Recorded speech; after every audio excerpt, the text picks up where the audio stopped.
lebih punya kesempatan untuk berbuat baik. Semoga kita semua lebih sejahtera. Gongsi pacai. Ya, ini lupa tadi saya kalau saya masukin yang ini. Ya, jadi pernah nggak atau ingat nggak Bapak Ibu kejadian ini waktu malam Imlek kemarin? Ada nggak yang rumahnya kena? Nggak ya? Rumah adik ipar saya kebetulan kena di Sepatan. Ya, jadi banjir di mana-mana karena hujan tuh luar biasa deras tuh, curah hujan cukup tinggi, mungkin selokan tidak menampung. Tapi kita punya kepercayaan bahwa air di hari Imlek itu hoki ya. Hoki nggak kalau kayak gini? Kalau air sedikit hoki ya. Tapi kalau airnya melimpah, sama seperti makan Bapak Ibu. Coba makan sedikit, kenyang, cukup. Coba makan terus. Begah, kalau kata orang Benteng. Kekenyangan. Ada nggak yang mati kekenyangan? Ada kayaknya ya. Kalau yang mati kelaparan banyak beritanya. Kalau mati kekenyangan mungkin nggak tersiar gitu. Tapi harusnya yang namanya sesuatu yang berlebihan itu tidak baik. Apapun itu, apapun kondisinya. Walaupun kita bilang, oh hoki. Oke lah, kita percayain aja, sadu gitu. Semoga dengan datangnya hujan, kan Imlek itu kan musim semi ya, dengan hujan itu bisa tanah lebih subur. Nah, tapi kejadian beberapa waktu sebelumnya, dengar kan tentang berita ini di Los Angeles, kebakaran yang luar biasa melanda hampir seluruh Los Angeles dan hancur semua. Walaupun ada beberapa fenomena yang tidak bisa dijelaskan secara ilmiah. Oh, ada pohon yang warnanya hijau-hijau katanya nggak ada yang kebakar. Sesuatu hal yang seperti itu kita tidak bisa menjelaskan secara akal sehat. Walaupun mungkin bisa nih kalau disambung-sambungin. Mereka beruntung nggak? Enggak ya. Susah payah mereka menabung, susah payah mereka membangun, susah payah mereka do something supaya kan kalau capek di luar pekerjaan kembali ke rumah itu adalah sesuatu tempat yang paling nyaman supaya kita bisa beristirahat ketemu dengan keluarga. Tapi pada saat itu mereka nggak punya. Ya termasuk yang tadi yang hari Imlek. Bahkan di hari Imlek harusnya dia udah keliling cari abu ya, cari abu tuh pai-pai atau kita ke leluhur masih ngebersihin kotoran karena air dan lumpur. Nah, tapi kalau kita bilang, coba deh kita bandingin sama yang ini. Di Afrika sana masih banyak sekali orang-orang yang mengantri untuk mendapatkan air atau mendapatkan minyak. Dan kita di sini kemarin ngantri dapetin gas saja rame ya. Kebetulan waktu hari kedua Imlek saya ke rumah kuku dari istri saya di Legok. Kebetulan dia itu kayak agen gitu. Ya dia cerita tuh tentang ini dan sebelum langkah. Ya itu kan tanggal berapa Imlek kita tanggal 29, tanggal 30 saya ke rumah dia. Itu kan belum langkah. Langkahnya kan seminggu di atas tanggal 1 Februari, betul. Jadi dia cerita tuh, wah bakalan rame nih saya bilang nanti setelah tanggal 1. Iya, liatin aja kata dia. Ternyata bener kejadian.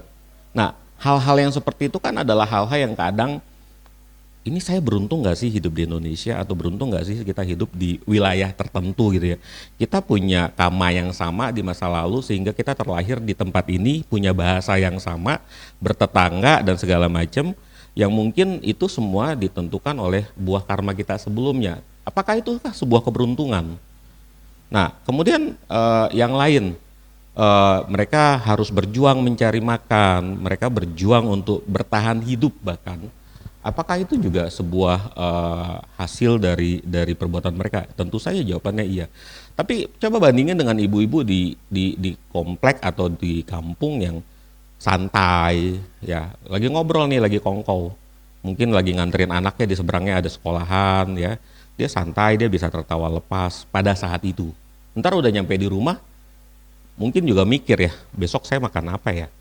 Ya, nah itu tidak terlepas dari apa yang kita bilang sebagai keberuntungan. Ini kalau orang-orang yang seperti ini beruntung nggak?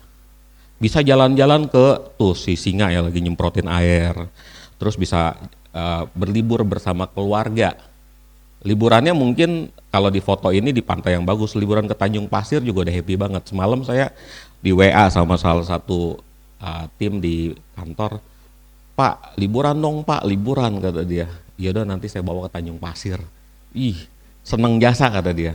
Walaupun ke Tanjung Pasir yang penting liburan kata dia. Ya udah, jadi bukan karena lokasinya kita itu merasa beruntung atau bahagia, tetapi karena kebersamaan ya. Kita pergi ke Menara Eiffel, atau mungkin di sini masih ada yang punya kerbau, Pak. Seperti Bapak ini yang lagi nyengir dengan si kerbau. Ini kan sebuah keberuntungan. Apakah happy, kebahagiaan itu juga sebuah keberuntungan? Bapak Ibu, kalau kita tadi berpikir saya sudah banyak berbuat baik, saya sudah sering banget ke wihara, ke Cetia, saya sudah sering banget membantu, tapi kok hidup saya seperti ini aja ya. Ini adalah manifestasi saya ketika saya masih SMA. Waktu itu ada salah satu cici, dan memang saya tahu banget orang ini baiknya luar biasa. Baik banget. Kalau saya lagi kesulitan nih buat cari dana nih ya, biasa datang tuh, Ci. Oke toh, kata dia, acara apa, kata dia. Selalu berdana. Tapi suatu saat dia bilang, kenapa ya Tok, saya hidupnya nggak beruntung banget. Udah kan Nento tahu, saya seperti Pak Iya Ci. Nah pada saat itu saya belum punya pengetahuan yang cukup. Pada saat itu saya masih sebatas bantu di organisasi di sekolah yang udah Ci sabar aja sabar. Kan paling gampang ngomong gitu ya, udah sabar aja. Padahal kita kalau ada di posisinya dia mungkin kita juga kan gimana mau sabar. Nah kalau sekarang mungkin udah sedikit tambah pengetahuan bahwa seperti sebuah air ya Bapak Ibu, ini kan airnya air tawar ya. Coba dimasukin garam 1 genggam, asin nggak? Asin. Coba garam yang sama dimasukin ke dalam 1 ember gede, maaf seperti di dupa itu, asin nggak? Lebih asin mana sama air yang di sini? Di sini, di sini. Coba segenggam yang sama dimasukin ke dalam air sungai. Terus cobain air sungainya. Ada yang mau nyobain air sungai? Enggak ya? Anggap air kolam deh, kolam ikan koi di rumah, asin enggak? Enggak ya. Dengan yang takaran yang sama, tingkat keasinan berbeda. Apa yang membedakan? Wadah. Nah wadah itulah yang membuat kita merasa atau kita bisa menyimpulkan sebuah statement ini asin atau tidak. Sama seperti sebuah keberuntungan dan kebahagiaan Bapak Ibu. Bagi mereka ada yang merasa saya beruntung, saya bahagia ketika saya bisa jalan-jalan. Saya beruntung, saya bahagia ketika saya dikunjungi oleh cucu saya. Saya bisa bermain dengan cucu saya. Tapi ada yang merasa beruntung ketika saya bisa beli mobil baru, saya bisa beli rumah baru, atau saya bisa kawin dengan istri baru. Enggak boleh, karena kita enggak kenal poligami ya. Nah kebahagiaan itu berbeda-beda ketika kita ada di posisi yang dimana dan kita membandingkan dengan apa. Jadi sekarang balik lagi ke sada ataupun keyakinan tadi, pola pikir itu adalah yang paling penting. Nah ini ada 3 gambar, ada sebuah longsor dan mencatat ada 280 orang yang selamat dari bencana longsor di area tambang. Beruntung nggak? Yang selamat beruntung. Tapi itu orang Jawa ya Pak ngomong, untung gua nggak masuk gitu. Walaupun sebenarnya rumah dia kan hancur ya Pak ya. Mungkin kehidupan dia yang dulu, wah saya biasa main di jalanan ini, sekarang memori itu hilang. Karena sudah tertimbun longsor. Nah ini adalah keberuntungan yang mungkin dia tidak ngapa-ngapain, tapi ini balik lagi ke masa lampau. Yang kedua, ini saya dapat waktu itu informasi salah satu ketua PC Tangsel dapat motor ya Mo ya, Romo Amin, tapi ini gambarnya bukan Romo Amin. Dapat hadiah dari BRI, ini kebetulan BRI juga nih Mo, hadiah mobil kalau nggak salah. Beruntung nggak? Beruntung. Beda nggak sama nomor 1? Beda ya, ntar kita kasih tahu perbedaannya. Yang ketiga, juara 1 dari sebuah ajang pencarian bakat. Beruntung nggak? Jadi beruntung itu apa sih? Yang nomor 1, nomor 2 atau nomor 3? Ayo coba tanya. Ngomong-ngomong saya sampai jam berapa Mo? Jam 11 ya? Mau saya pernah waktu itu mau di Tomang, saya tanya sampai jam berapa, terserah Romo. Kalau terserah saya bilang bener ya terserah, 2 jam mau. Karena ya kita ya lambatin aja gitu. Jadi balik lagi supaya apa? Supaya semua dapat, semua bisa tersampaikan. Nah kalau sampai jam 11 berarti saya harus sedikit ngebut karena cuma 40 menit. Nah keberuntungan nomor 1, nomor 2, dan nomor 3 ini memiliki peran yang berbeda. Yang nomor 1 itu adalah dia selamat dari sebuah bencana atau mara bahaya. Nah ini didapat karena mungkin waktu yang berbeda, tempat yang berbeda, dan yang paling penting karma yang berbeda.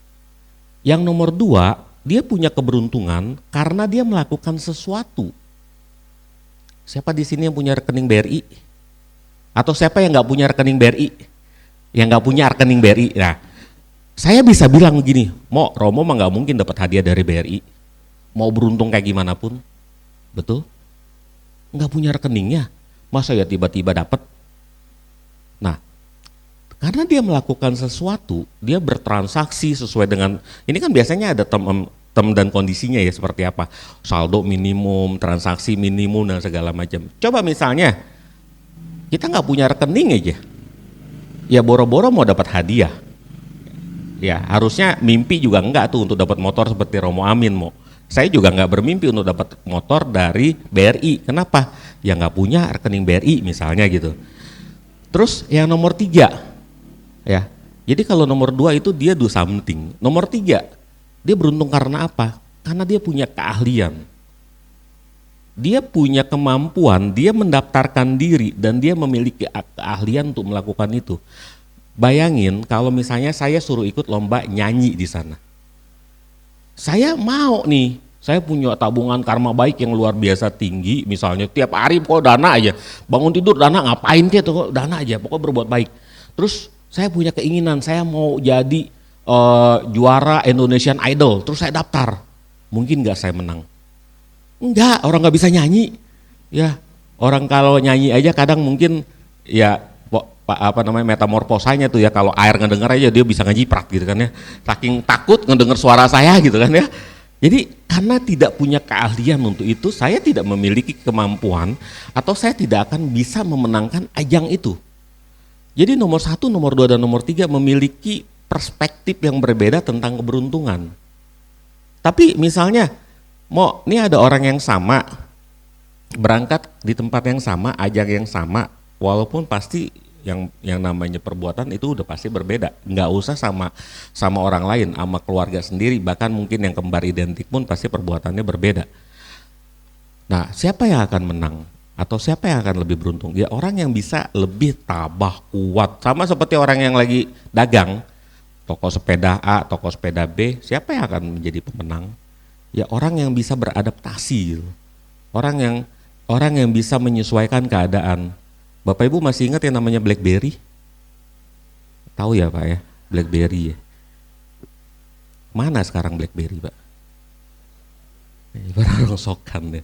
Walaupun masih ada sih beberapa orang yang pakai. Dulu namanya Menteri Luar Negeri tuh, Retno. Dia masih pakai BlackBerry karena dia punya ini aman. Tapi pertanyaannya, dia nggak mampu bertahan di bawah gempuran Android. Dulu dia mentertawakan, ngapain saya bikin dengan basis open source kayak begitu. Akhirnya dia terjungkal. Nah, jadi apakah si BlackBerry tidak beruntung? Ataukah si Android yang beruntung? Nah, kita lihat gini. Jadi pertanyaannya beruntung itu apa sih?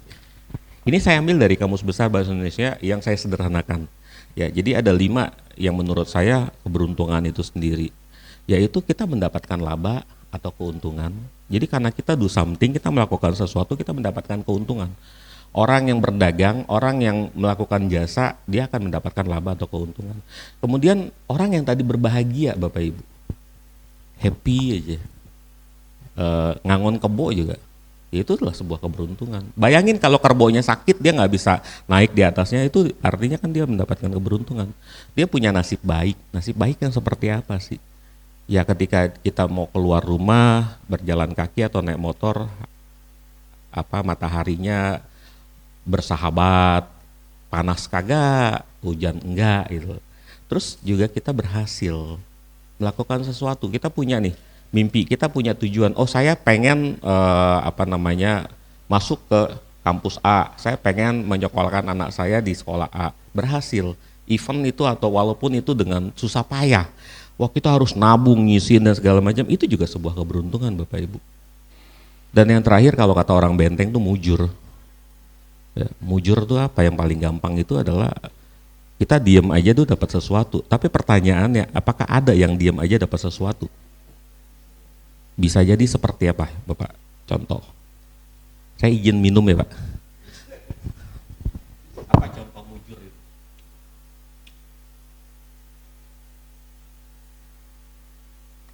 Misalnya nih, saya lagi tidur, terus tiba-tiba dapat mobil. Mujur. Itu bahasa paling gampang. Tapi itu balik lagi ke nomor 1, 2, dan 3. Kita nggak tahu misalnya kapan pengundiannya, kita nggak tahu diumumkannya seperti apa. Walaupun bisa jadi kita mau tahu nih kapan ya. Nah itulah mujur. Nomor 1, 2, dan 3 itu memiliki kata atau arti kata mujur itu sendiri. Jadi kalau contohnya ya itu yang tadi 1, 2, 3 tuh. Nah, tapi yang paling sering orang Indonesia atau orang Cina Benteng ngomong hoki. Nah pertanyaannya, ada yang tahu nggak Bapak Ibu hoki itu apa? Martabak kok, ada kan martabak hoki. Ayo, ada yang tahu nggak hoki itu apa? Ini dari bahasa Hokian sebenarnya. Tapi kita dorongan karma baik yang berbuah, itulah hoki. Artinya buah dari perbuatannya dia. Tapi ada yang mengatakan seperti ini, Pak. Hoki itu terdiri dari 2 hal. Yang pertama, dia punya kesiapan. Kesiapan untuk mendapatkan sesuatu, kesiapan untuk melakukan sesuatu, kesiapan untuk berkontribusi. Dan jadi nggak cuma siap doang. Anak SMP, anak SMA mau ujian dia belajar itu siap. Tapi pertanyaannya, kalau dia nggak punya kesempatan, maka dia itu nggak disebut hoki. Ya, jadi kalau ada kesiapan aja, belum hoki tuh. Wah, saya siap-siap mau ujian, saya belajar aja. Ujiannya masih tahun depan. Hoki nggak saat itu? Enggak. Saya siap-siap, saya mau ngawinin anak saya, pacarnya aja belum ada. Nah, jadi hoki itu adalah ketika kesiapan dan kesempatan itu bertemu. Ini ada sedikit video ya.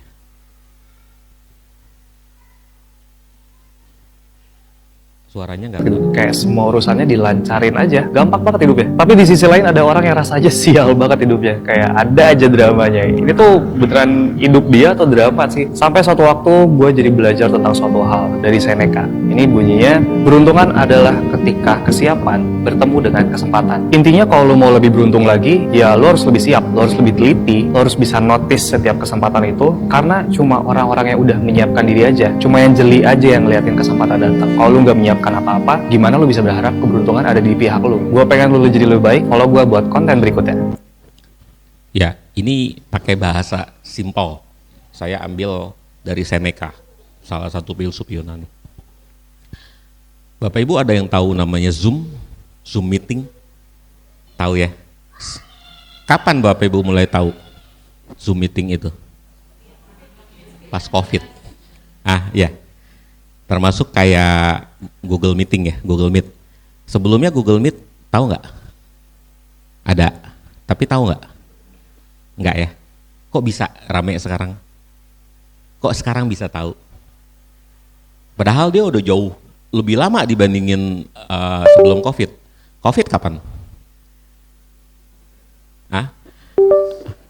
Kapan? Kalau saya sampai dengan detik ini nggak pernah lupa COVID itu kapan, karena itu salah satu sejarah saya. COVID itu pertama kali di Indonesia ditemukan 15 Maret 2020. Waktu itu lagi pesta dansa, ada 3 orang yang terindikasi COVID di daerah Depok sana. Karena saya waktu itu baru dipindahkan ke anak perusahaan saya yang lama tanggal 2 Maret. 2 Maret saya pindah di situ, 15 Maret COVID, habis itu suruh mikirin pecat-pecatin orang harus gimana. Nah, pertanyaannya, Zoom meeting, Google Meet, atau bahkan mungkin yang sekarang sering belanja online, ada? Atau menggunakan transportasi online, Gojek, Grab, mereka ada sejak kapan? Jauh sebelum COVID. Nah, kok mereka bisa sekarang berkembang dan langsung boom? Karena 2 hal yang tadi Bapak Ibu, mereka punya kesiapan dan ada kesempatan. Kalau nggak ada COVID, sekarang kenal nggak Zoom? Kita nggak tahu. Kalau nggak ada COVID, Gojek kita tahu nggak? Kita nggak tahu. Karena dulu udah muncul kok jauh sebelum COVID. Tapi ketika dia mempersiapkan diri dan ada kesempatan, kemudian boom, saat ini kita mengenal dan mereka menjadi sebuah perusahaan raksasa, Tokopedia, Shopee dan segala macam. Itu menjadi sebuah perusahaan yang sangat besar karena ada kesiapan dan kesempatan. Bapak Ibu bayangin kalau misalnya kesempatannya nggak ada, nggak akan jadi. Atau kesiapannya deh, sempatnya ada nih, semua orang punya kesempatan yang sama. Kita semua punya kesempatan yang sama, tapi kita nggak siap. Akhirnya apa? Perusahaannya kemana? Ada yang gulung tikar, ya, ada yang ngap-ngapan buat bayar gaji karyawan, dipotong 50%, potong 30%, ngalamin nggak? Ngalamin, sesuai dengan kehadiran, harus WFH, nggak bisa WFO lagi. Jadi harus kerja dari rumah atau dari kafe ya. Tapi terus dihitung, pokoknya yang digaji yang datang ke kantor doang, ya karena nggak punya kesiapan. Tapi ketika dia ada punya kesiapan, kemudian kesempatan itu muncul, dia jadi. Dan banyak sekali perusahaan yang memiliki kondisi ketika dia tidak siap, dia akan gulung tikar. Ketika dia siap dan dia punya kesempatan, dia akan booming. Dan itu yang terjadi dengan yang tadi saya sebutkan. Jadi Bapak Ibu, kalau ditanya atau kita berpikir seperti ini,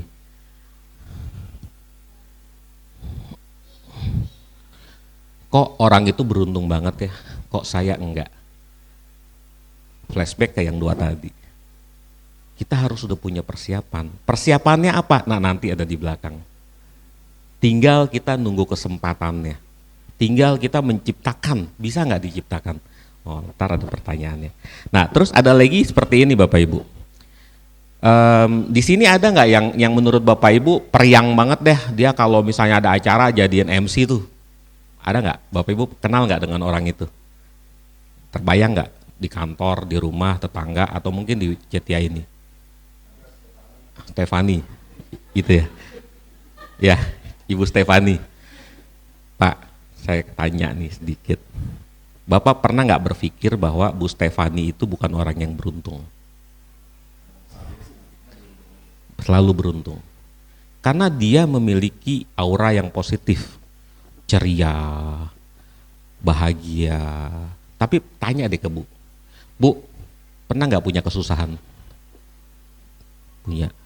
Dia mampu menyembunyikan kadar kesusahannya itu, dan akhirnya yang keluar di benak Bapak Ibu adalah, ini orang bahagia banget ya, ini orang beruntung banget. Padahal pasti mungkin nyampe rumah juga dia lagi mikirin, beras saya udah tinggal 5 sendok nih, mungkin enggak ya Bu ya. Nah, karena dia mampu menyembunyikan tingkat kesusahannya itu. Sama, misalnya kalau kita punya adik, punya kakak, punya kokoh ya, atau punya yang lain. Nah, ada 2 hal yang menurut orang ini memang akan selalu diliputi oleh keberuntungan. Inilah kebiasaan-kebiasaan. Mungkin kamu pernah bertemu dengan orang-orang yang sangat spesial. Spesial itu maksudnya mereka seolah-olah hidupnya semua tuh mudah. Mau apa aja mereka bisa dapatkan dengan mudah, semua urusannya mudah, dan seolah-olah itu mereka selalu diikuti oleh keberuntungan. Pernah gak ketemu sama orang seperti ini? Nah, kalau kita mau jadi seperti orang itu, maka ada 2 hal yang orang itu lakukan, yang jadi ciri khas orang itu yang tidak dilakukan oleh orang kebanyakan. Makanya mereka menjadi spesial. dan beruntung. Satu, mereka itu sangat mudah untuk bahagia, sangat mudah untuk merasa senang gitu. Jadi seolah-olah apapun itu bisa menjadi penyebab mereka untuk senang dan gembira. Bangun pagi, ketemu orang, lihat adiknya, lihat suaminya, lihat istrinya, senang, gembira hatinya. Sarapan pagi senang, ngopi di kafe senang, bahagia, ngopi di makan di warteg senang, bahagia. Pokoknya hampir segala hal itu bisa memicu dirinya untuk selalu senang, menjadi bahagia. Itu yang pertama. Yang kedua, orang ini suka sekali membuat orang lain merasa senang. Misalnya dia ke rumah keluarga, saya mau keluar ke rumah saudara nih, bawain apa ya, makanan kali ya, bawain ini kali ya, supaya mereka senang. Atau kalau dia lagi punya duit, dia biasanya suka nraktir temennya, biar temennya senang.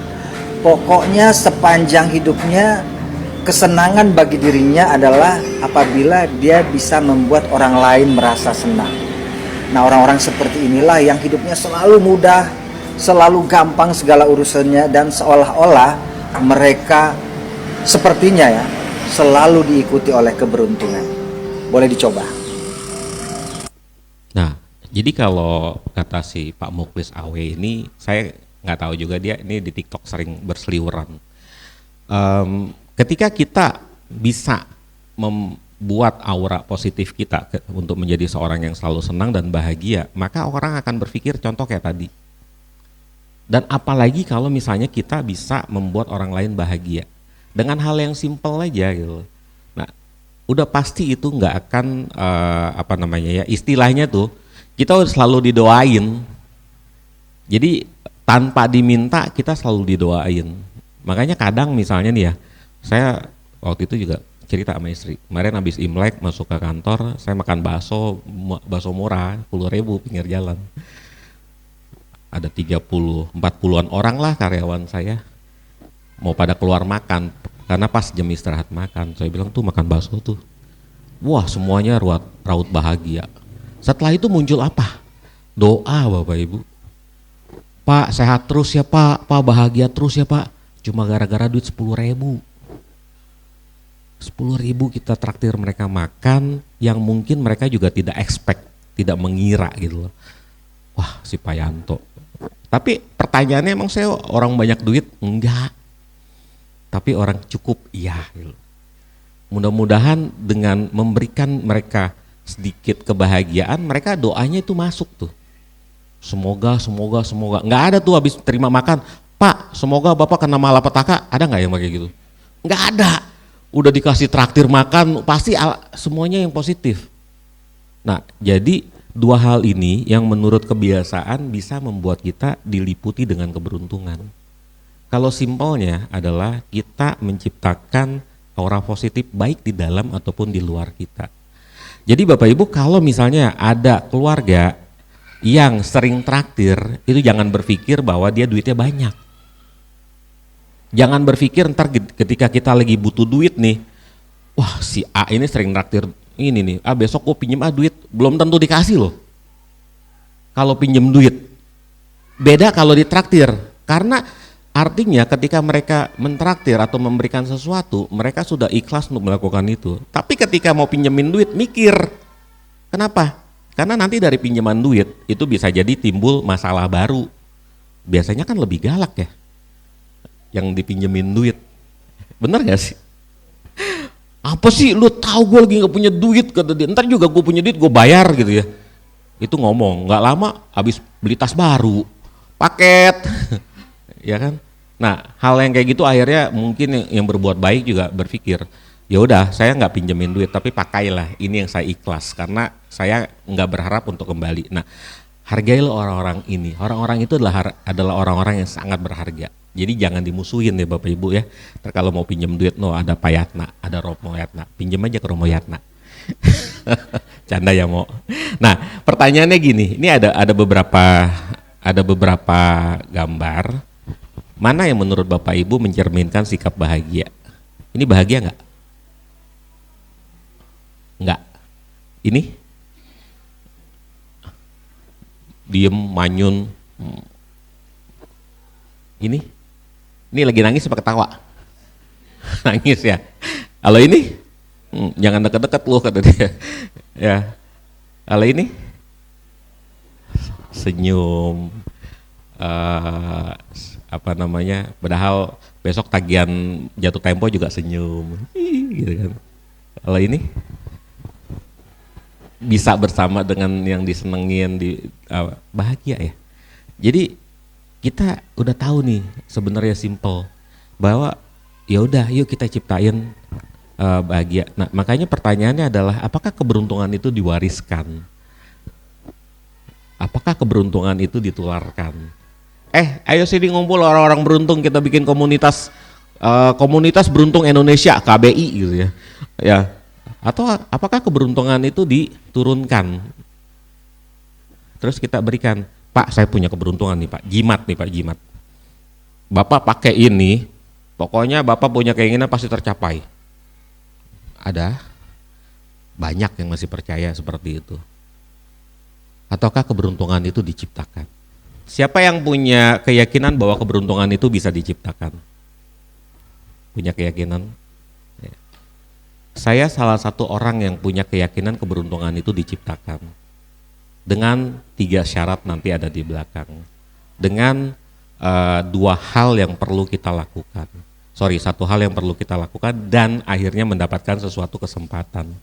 Ya, jadi saya adalah salah satu orang yang menurut saya keberuntungan itu kita bisa ciptakan, dan inilah beberapa jenis keberuntungan yang kalau menurut saya kita mungkin udah saat ini ya, mungkin di dalam ruangan ini minimum 3, 4 atau 5-5-nya kita udah punya saat ini. Kita punya rezeki, usahanya lancar, minimum makan sehari 3 kali atau 2 kali. Bapak Ibu pernah nggak makan sehari sekali? Pernah? Atau pernah mengalami nggak makan sehari coba sekali? Pernah? Bukan lagi atas sila ya, enggak ya. Tapi ini atas sila karena apa ya, terpaksa. Makannya sehari sekali. Pernah? Saya bertahun-tahun mengalami itu. Ya makannya cuma sekalinya ketemu makanan isinya kuah mulu sama nasi, bikin kembung pokoknya. Telur asin nih 1 biji dibelahnya 8. Sejuring disebutnya. Bagi 2,5, bagi 4/4, dibagi lagi tuh seperti. Jailah itu kalau buat gado-gado juga tuh, yang gado-gado kan suka ada tuh potong-potong, lebih kecil lagi. Saya pernah mengalami itu dan saat ini bersyukur bahwa udah tidak mengalaminya. Jadi ketika kita punya rezeki dan usaha yang lancar itu sebuah keberuntungan Bapak Ibu. Ketika kita bisa punya karir yang bagus, kerja gajian nggak pernah terlambat lah, walaupun bos marah-marah gara-gara kita memang kerjaannya mungkin kurang cekatan lah, itu udah sebuah keberuntungan. Bapak Ibu tahu nggak ada berapa banyak orang yang di luar sana yang nggak punya pekerjaan. Saya kebetulan punya pekerjaan yang berkaitan dengan rekrutmen, ya itu ribuan orang yang ngelamar Bapak Ibu. Dari ribuan orang yang ngelamar, yang apakah diliatin semua? Yang enggak. Waktu kita cuma 8-10 jam di kantor, ya. Dilihatin tuh, satu lowongan posisi bisa sampai 1.000-2.000 yang ngelamar. Dilihatin semua, bengkak mata. Ya, kita punya toolsnya, ini mana yang harus dilihatin. Jadi kalau kita saat ini sudah bekerja, atau kita punya pekerjaan yang bagus, yang minimum kita bisa hidup untuk makan atau makan untuk hidup. Hidup untuk makan, dan kita bisa untuk menyalurkan waktu yang ada berbuat baik, itu udah hal yang bagus. Kemudian kita punya keluarga yang harmonis, keluarga yang nggak pernah berantem, ya sekali-sekali cekcok mah cincai lah gitu. Tadi saya cerita sama Romo Yatna, dulu saya tinggal di Binong, saya bilang 6 tahun, habis itu saya pindah gara-gara apa? Tetangga saya berantem mulu, mau bentang, kadang bawa pisau, takut nggak tuh? Ya, waduh saya bilang nggak bisa nih kayak gini. Akhirnya suatu saat dia menyinggung saya bilang ya sudah, saya harus pindah dan saya harus jual rumah ini. Pada saat itu saya beruntung nggak? Enggak, saya punya tetangga yang kayak begitu. Kebetulan waktu itu anak saya masih kecil tuh. Saya punya anak waktu itu umur 6 tahun. Ya kan ngeganggu jadinya kan, akhirnya pindah. Sekarang beruntung punya lingkungan yang nyaman. Nah, kemudian kita jauh dari mara bahaya. Ya, kita coba bayangin kalau misalnya kita tinggal di gurun pasir, mau kemana-mana ke mall jauh tuh. Nggak ada kali ya mall di Abu Dhabi. Siapa yang pernah ke Abu Dhabi? Saya belum pernah sih ke Abu Dhabi. Nah, yang paling kita tidak sadarin sebenarnya yang nomor 5 ini, Bapak Ibu, sehat. Bapak Ibu pernah nggak merasakan nggak bisa napas waktu COVID kemarin? Selain ada nggak? Nggak ada ya. Kalau saya udah ngerasain mau 2,5 bulan saya nggak bisa napas. Ini nggak bisa nih kayak gini nih. Harus pakai tabung oksigen.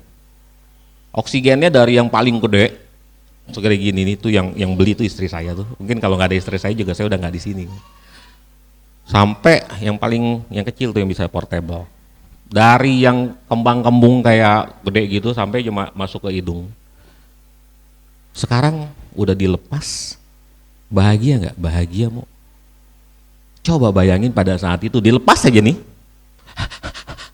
kayak ikan ditaruh di lantai, nggak di air gitu loh. Nah, pada saat itulah baru kita merasa beruntung, Bapak Ibu. Ketika kita kehilangan indera penciuman, kehilangan penglihatan, kehilangan berbagai macam hal, baru kita merasa beruntung loh.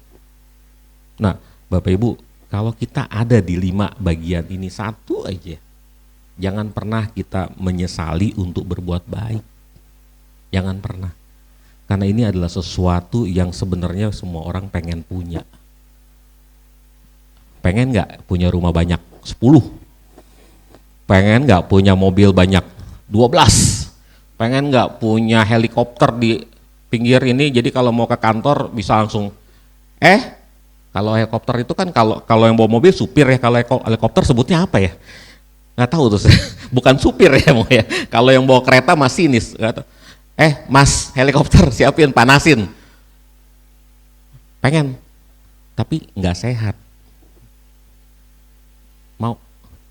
Enggak ya. Minimum saya sehat deh. Tadi ngangon kebo juga nggak apa-apa gitu. Artinya lebih mahal ini ya. Tapi kan ada lagi yang berpikir, ya percuma sehat nggak punya duit. Nah, pikiran-pikiran ini adalah pikiran-pikiran kontradiktif yang bisa membuat kebahagiaan kita berkurang. Jadi 5 hal ini yang menurut saya sebenarnya kita udah terima. Tinggal bagaimana kita punya kadar untuk menerima hal ini sebagai sebuah keberuntungan. Nah, jadi pertanyaannya tadi kan ada, keberuntungan itu kita mau apain? Nah, kalau saya bilang diciptain, ini rumusannya. Dana. Pernah lihat ada orang yang miskin gara-gara berdana? Yang ada malah lebih kaya. Pernah lihat ada orang yang misalnya, apalagi kalau dananya nih ya Bapak Ibu maaf, ke orang tua. Bukan dalam bentuk materi. Waktu, pikiran, kebahagiaan, bersenda gurau ya, itulah sebuah kebahagiaan. Kalau saat ini saya nggak bisa ngapa-apa. Kalau saya udah nggak bisa ngapa-ngapain, karena kenapa? Saya udah ditinggal sama mama papa sejak saya kecil. Sekarang saya cuma punya mertua. Ada kokoh yang lain, tapi orang tua nggak bisa ada yang gantiin. Makanya saya bilang kalau mau sama istri harus bahagiain orang tua, mumpung kita masih kuat. Jadi ini nanti pulang dari sini nih saya mau jemput mertua, kita makan siang bersama yuk. Kebetulan rumahnya di Binong. Jadi sebelum sampai rumah kita lewatin, jemput dia, yuk kita makan bareng. Nah, daripada kita nyiapin meja, altar, cengbeng, ada foto mereka. Yang makan siapa? Kita juga, turunin yang makan kita juga. Tapi apakah itu kebahagiaan? Ya enggak. Jadi ketika kita berdana, itu adalah sebuah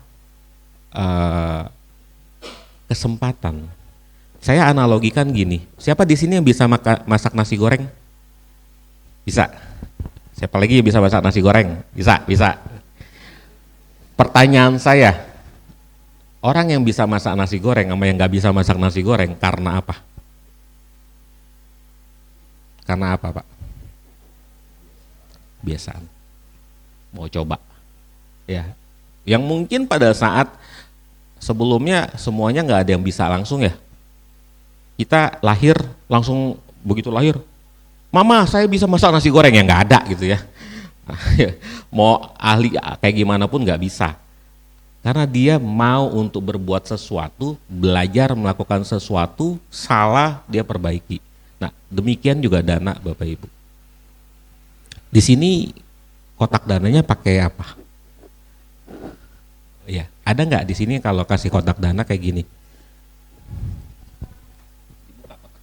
Ininya dipicin gini. Ada nggak? Masih ada? Masih ada ya? Kenapa? Kenapa kita harus malu untuk berbuat baik? Kenapa harus dikucil-kucil nih duitnya, ditutupin pakai tangan ya? Malu sama sebelahnya, sama belakang kalau ngelihat, dia mah dananya cuma 2.000. Sombong jasa dia mah dananya 100.000 tapi dikucil-kucil gitu. Jadi jangan pernah malu Bapak Ibu untuk berbuat baik. Malulah untuk berbuat jahat. Kalau berbuat jahat malu itu wajar, tapi kalau berbuat baik malu bukan kurang ajar, bukan. Itu tidak pada tempatnya. Jadi sama seperti seorang tukang nasi goreng. Dia bisa nggak bikin nasi goreng? Bisa. Tapi kalau dia misalnya melatih, tadi kan latihan karena dia pengen tahu, ya, maka dia akan menjadi seorang ahli. Enakan mana nasi goreng yang dibikin Bapak Ibu sama nasi goreng yang mie tek-tek yang lewat? Enakan bikinan sendiri. Kalau istrinya ngomongnya gitu nggak? Ya, lidahnya udah terbiasa. Tapi kalau misalnya kita bikin nasi gorengnya cuma sesekali, nggak setiap tahun lah tuh sekali gitu ya. Enak mana yang bikin tiap hari? Abang-abang. Itulah yang namanya dilatih dengan kebiasaan. Jadi ketika kita misalnya nih, kita udah sering dana, tapi kita nggak punya sila yang baik. Ini dana mah rajin, tapi pikirannya berpikir negatif aja. Sering nggak ngejumpai pengurus wihara lagi ngomongin orang lain, ngerumpi, itu ngelanggar sila nggak? Langgar. Ya, banyak sekali yang kita, mungkin saya sendiri juga sering menjumpai kok. Bahkan Romo sendiri juga banyak yang kayak gitu. Biasanya kayak gitu tuh saya mencoba untuk tidak terlibat, udah pergilah. Daripada saya masuk dalam komunitas ataupun perbincangan yang enggak baik, saya akan menghindari. Tapi banyak loh yang seneng, Bapak Ibu. Banyak yang seneng. Jadi kalau kita udah berdana, tapi kita nggak punya sila yang baik, hasilnya gimana? Tetap ada, tapi akan lebih baik mana? Punya dana yang baik, kemudian punya sila yang baik. Pasti akan yang punya sila yang baik. Yang tadi analogi tukang nasi goreng, orang yang terbiasa atau dia memang ahli atau dia udah tiap hari masak, sama yang sesekali, lebih enak yang mana hasilnya nasi gorengnya? Pasti yang setiap hari, karena dia melatih dirinya, dia mengembangkan dirinya. Sama seperti yang tadi saya bilang keberuntungan itu. Ketika dia berdana dan dia punya sila yang baik, maka kita akan mendapatkan hasil yang baik. Itulah kenapa kita para umat Buddha sangat menghormati samana atau biku, betul? Karena mereka punya sila yang baik. Mereka melatih diri sehingga kita sangat menghormati mereka. Bahkan kadang-kadang bisa over. Sangat over, sama orang tua nggak seperti itu, sama biku kayak begitu. Padahal harusnya terbalik. Sama orang tua dulu yang seperti itu, baru kita ke biku. Bukan berarti sebaliknya. Ya. Nah, kalau kita udah punya dana yang cukup, kita latihan terus dana. Dana itu kan nggak harus berupa materi ya, Bapak Ibu ya. Kita udah sering banget lah ini. Bisa waktu dan tenaga dan segala macam ya. Terus kita melatih diri. Nah, akan lebih baik lagi. Sekarang pertanyaan yang ketiga adalah, tukang nasi goreng yang di pinggir jalan sama tukang nasi goreng yang di hotel JW Marriott, nasi gorengnya enak mana? Hotel, karena harganya juga mahal ya Pak. Itu dia punya skill, dia punya kemampuan, dan dia mengembangkan diri. Jadi kalau dibandingin nih, lebih sama-sama nih ntar hasilnya nasi goreng nih, hasil buatan bapak, hasil buatan tukang nasi goreng pinggir jalan, sama hasil chef dari hotel JW Marriott. Sama-sama hasilnya nasi goreng, rasanya enak mana? Bikin saya pendapat pribadi itu ya. Ya, jadi nggak enak tambahin gitu ya, kurang micin nih, kurang garam nih. Nah, demikian juga sebenarnya yang namanya keberuntungan Bapak Ibu. Ketika kita punya dana yang baik, kemudian kita punya sila yang baik, udah pasti hasilnya baik. Tapi akan lebih baik kalau kita juga mengembangkan diri. Itulah kenapa kalau misalnya kita berdana kepada para samana yang berlatih dengan sangat baik mengembangkan, kalau kayak orang-orang yang di Thailand ada, kita biasa sebut lungpo ya, itu kita punya keyakinan bahwa berdananya akan memiliki kadar ataupun hasil yang berbeda walaupun dananya sama. Ya, kita berdana ke orang yang pinggir jalan yang mungkin di perempatan lampu merah 10.000, 2.000, 5.000. Emangnya dia buat makan? Bisa jadi dia setor lagi ke cukong.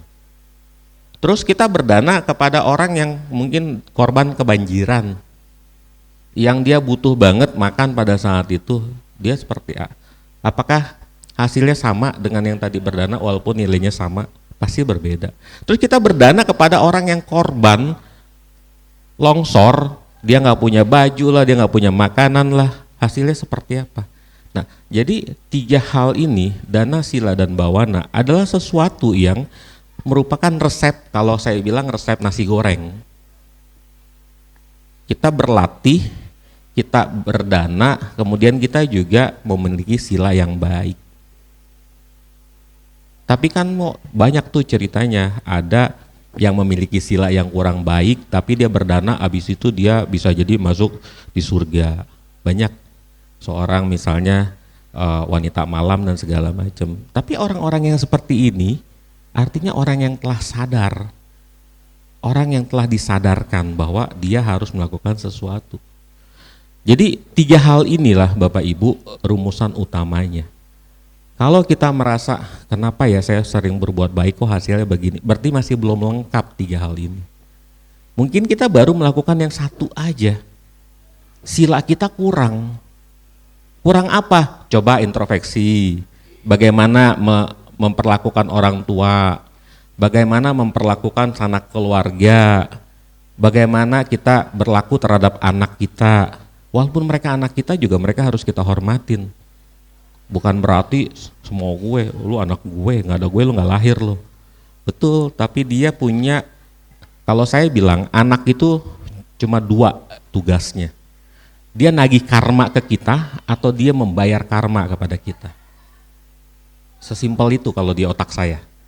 Jadi ketika dia mau membayar karmanya, ya kita harus menyiapkan supaya karma itu baik. Atau kita yang membayarnya kepada dia. Kan banyak ya, maaf, yang punya anak berkebutuhan khusus lah segala macam.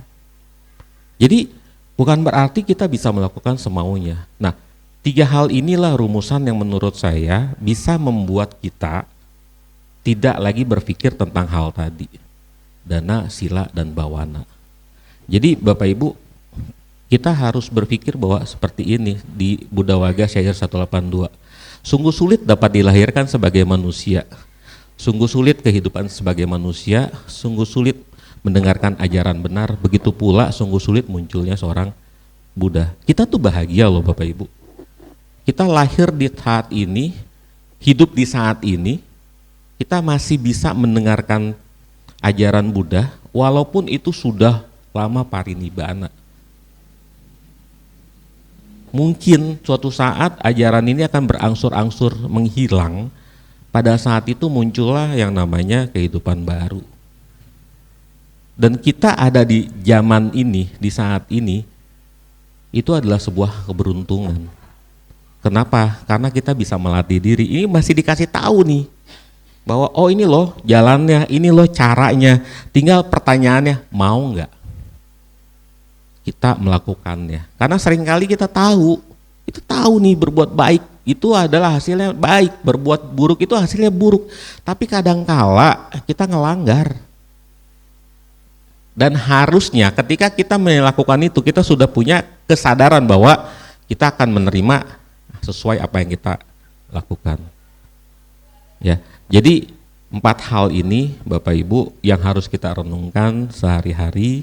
Jangan hanya berpikir atau kita membandingkan. Perasaan menderita, perasaan tidak menderita itu muncul ketika kita membandingkan. Coba tadi saya bilang, bandingkan masakan nasi goreng Bapak, bandingkan masa goreng si tukang pinggir jalan sama yang di JW Marriott. Maka akan muncullah yang namanya lebih dan tidak lebih. Betul? Coba kalau nggak dibandingin, sendiri aja udah paling bahagia Pak. Pembenaran, betul.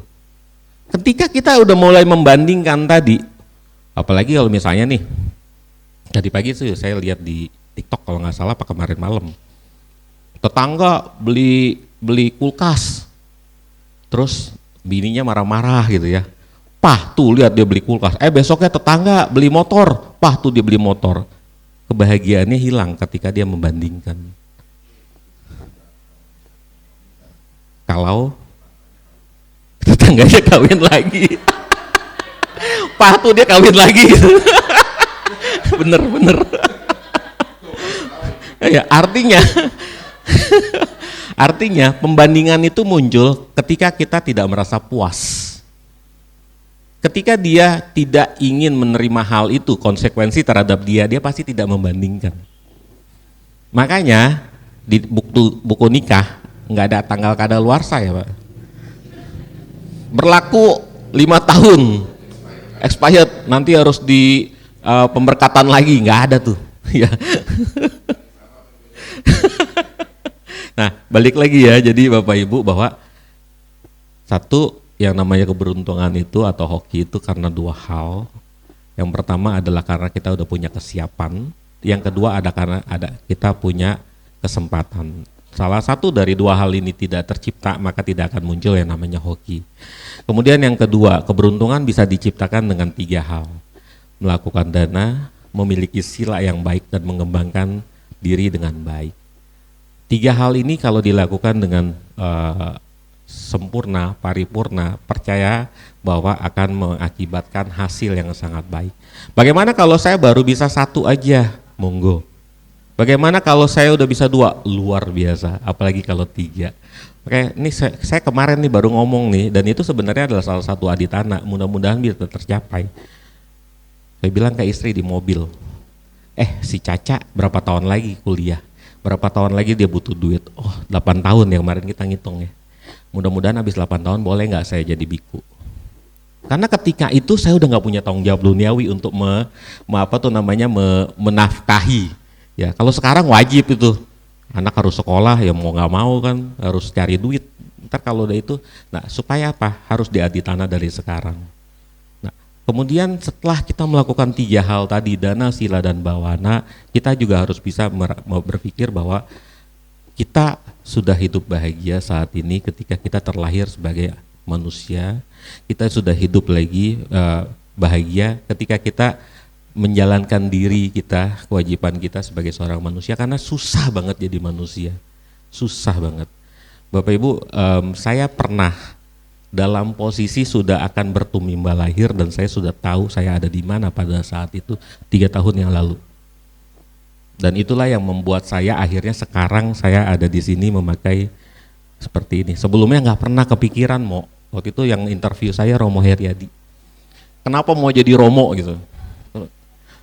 Kan masih banyak sebenarnya yang lain. Tapi saya bilang karena saya pengen menjadi lebih baik. Pada saat itu saya udah siap diambil oleh alam dan saya sudah melihat kondisi tubuh saya di pembaringan karena COVID tadi. Tapi saya dikasih kesempatan untuk kembali, berarti saya bilang saya harus punya yang lebih baik. Makanya saya punya akun TikTok namanya Second Life karena hidup yang kedua kali. berharap masih punya waktu yang cukup untuk berbuat baik. Dan itu nggak mudah, susah. Ya, karena saya COVID tadi saya bilang berapa bulan saya COVID? 2,5 bulan, napasnya udah kayak ikan. Mau ke WC aja nggak bisa, mandi aja nggak bisa. Pernah nggak mandi sehari? Bau nggak? Saya nggak mandi 1,5 bulan. Begitu di rumah saya bisa lap-lap. 1,5 bulan, bayangin 1,5 bulan nggak mandi. Kalau di rumah sakit cuma lap-lap pakai apa tuh namanya? Waslap ya, sebutnya waslap. Terus airnya dari mana? Airnya itu pakai mika ditampung di air yang cuma sekotak kecil. Karena nggak bisa ke kamar mandi, mau pup aja nggak bisa. Pupnya di mana? Pinggir ranjang turun. Nah, bayangin kondisinya kita sebagai seorang manusia harus bisa berjuang seperti itu. Jadi Bapak Ibu jangan pernah patah semangat untuk berbuat baik, jangan pernah kita merasa cukup untuk berbuat baik karena itu tidak akan pernah ada cukupnya. Karena itu yang cuma akan kita bawa. Ya, itu aja sharing dari saya.